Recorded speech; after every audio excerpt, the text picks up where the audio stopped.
Welcome back to Bucharest. Come here, I want to show you something real quick.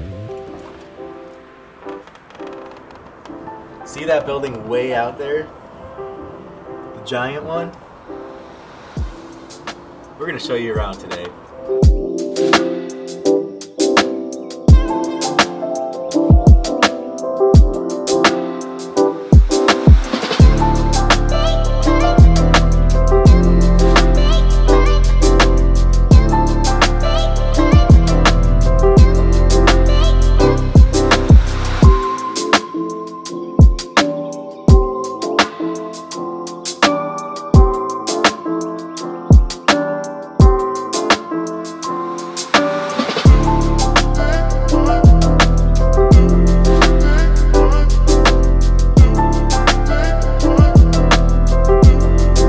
So today we're going to be taking a tour inside this striking building right behind me. This is the most famous building in Romania. A lot for the wrong reasons, these days more for the right reasons. This was the palace of Nicolae Ceausescu, who is a communist leader here in the country of Romania, ruled from the 60s to the 80s, ending during the Romanian Revolution of 1989, where he was publicly executed. That can tell you enough about what the people thought of him. He did a lot for himself, not a lot for the country.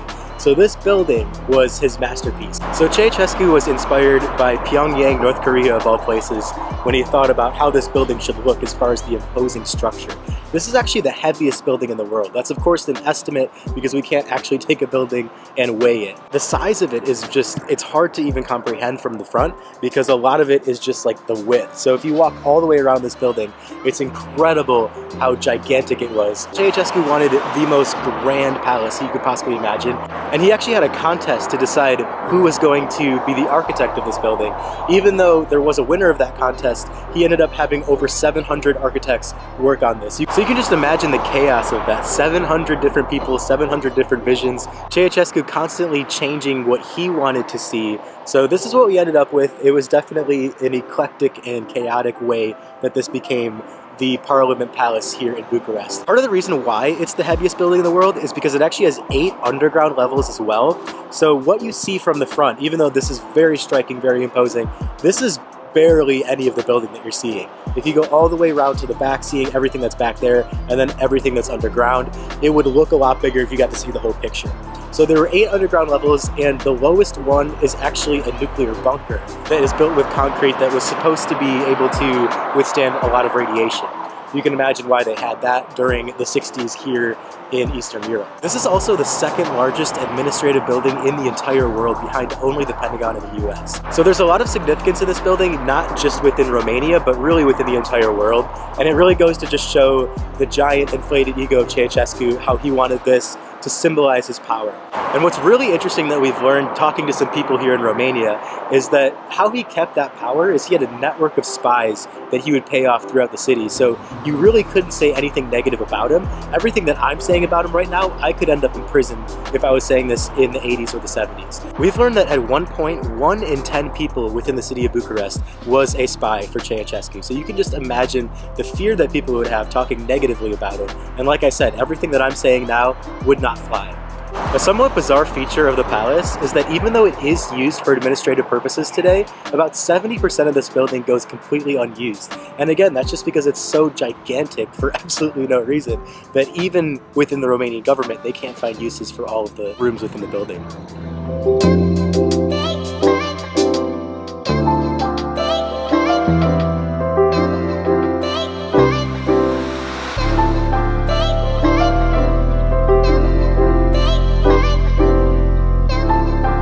We're about to head inside and check out 9 different rooms inside the palace.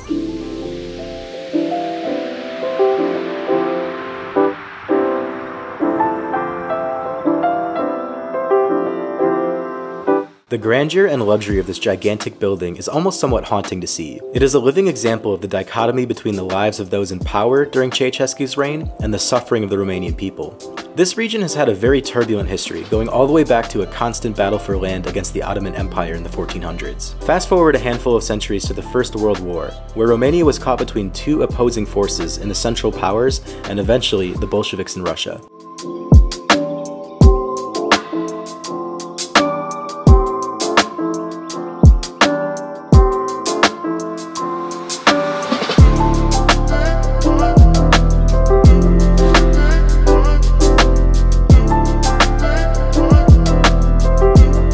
Parliament Palace is built almost exclusively with raw materials that come from the Transylvania region, including crystal, wood, and marble. Ceausescu had an ironic pride in the building being as Romanian as possible, despite his regime being so detrimental to Romanian society.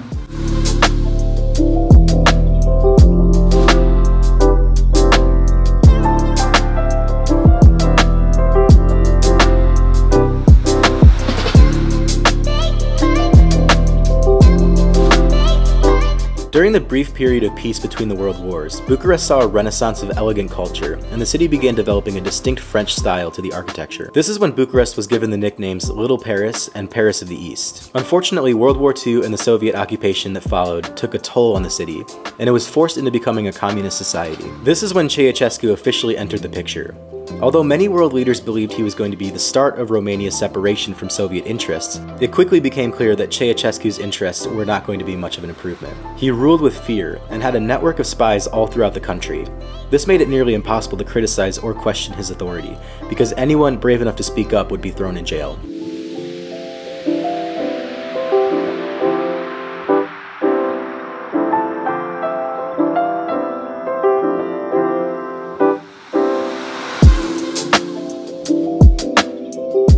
In a poetic turn of events, Ceausescu never got to live in his masterpiece. The palace was not completed at the time of the Romanian Revolution of 1989, where Ceausescu was captured and eventually killed. Construction of the palace was completed in 1997, when it was officially named the Palace of the Parliament, but many still refer to it as the People's Palace.